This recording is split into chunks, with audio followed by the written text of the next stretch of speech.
You ever feel that knot in your stomach, that anxiety, that feeling of being completely overwhelmed, maybe even feeling like you're being attacked by lies? It's a feeling we all know. But what if the answer wasn't some new age technique, but a 3,000-year-old song? Well, today we are diving deep into Psalm 4, a powerful piece from King David that is, believe it or not, a timeless antidote to our very modern anxiety. So let me just start by asking you this.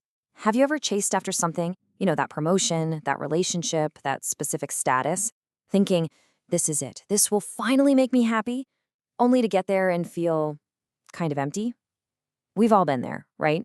It's a totally human thing, and it's the exact problem King David was talking about thousands of years ago. So let's get right into it. Section 1 here really gets to the heart of the problem. David's looking around, and he sees people building their entire lives on things that just can't deliver on their promises.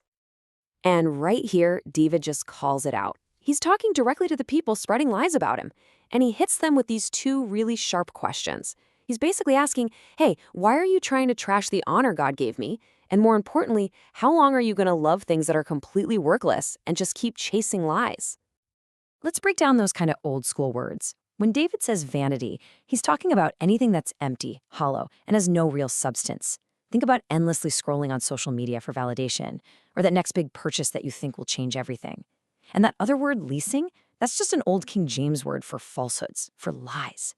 So what David is doing here is brilliant. He's diagnosing a whole way of life, one that's built on empty goals and deception. But here's the thing, after pointing out the problem, David doesn't just leave us there. He makes this massive pivot straight to the solution. So let's jump into section 2, because this is where everything starts to change. It really all comes down to knowing who you are. So David has just laid out this huge, messy problem of people chasing after lies, but then he drops this one single word that completely flips the script. It changes the entire tone from one of confrontation to one of pure confidence. This verse right here, this is the foundation for real peace. David says, but no. It's like he's telling them, hey, forget all that other noise for a second. Here is the one truth you need to grab onto. And what's that truth? That the Lord has set apart the godly for himself. And because of that incredible special relationship, God hears him when he calls. So what does it even mean to be set apart? Well, it means you've been made special, chosen, reserved by God for his unique purposes. And get this identity has nothing to do with your job title or your bank account or how many followers you have. It's based entirely on God's choice. And that identity is the rock-solid source of our confidence, even when the world around us feels like it's falling apart. Okay, so if that's who we are, how do we actually live like that when the pressure is on? Well, in section 3, David gives us an incredibly practical 4-step guide to handle all that stress and find peace, and it's pulled right out of the text. Here they are, the 4 steps. First, you stand in awe. Second, you commune and be still. Third, offer righteousness. And fourth, you trust in the Lord. So let's quickly unpack what each of these actually looks like. All right, so stand in awe and sin not. This basically means that your first response to a problem shouldn't be to just lash out in anger. It should be to pause and remember how big God is. Next, commune upon your bed. That's your cue to get alone, get quiet, and take an honest look at your own heart. Then you offer the sacrifices of righteousness. This just means offering your whole life back to God and trusting obedience. And all of this leads to the final crucial step. You have to make a conscious, deliberate choice to put your trust in the Lord. Now, when you follow this process, the result is absolutely incredible. In section 4, we find out about a kind of joy that is completely different and way better than anything the world has to offer. Check out this contrast here. It's so powerful. David sees the world looking around horizontally, always asking, okay, who's going to show us something good? What's the next thing? But the believer's prayer, it's vertical. It looks up. It says, Lord, just let us see your face. We're not asking for more stuff. We're asking for more of him. And what happens when you seek God's presence like that?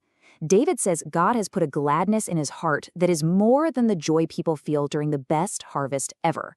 Now, you got to understand, in that culture, having tons of corn and wine was like winning the lottery. It meant you were safe, you were prosperous, and David says the joy of God's presence is even better than that. And all of this brings us to the final section, to the ultimate payoff of this entire way of thinking. Seriously, if you can grasp this, it is the key to finding real rest in a world that just never stops. I mean, just listen to this beautiful conclusion. After all the accusations, all the conflict, all the inner turmoil, David can say with total confidence, "I will lie down and I will sleep in peace." How? How is that even possible? It's because his security wasn't based on his circumstances. It was based on one single powerful truth. And this right here is the heart of the whole thing. Peace isn't your problems magically disappearing. It is the presence of God's security right in the middle of the mess. David could sleep soundly because he knew his safety wasn't in his own hands. It was in God's hands and God's alone.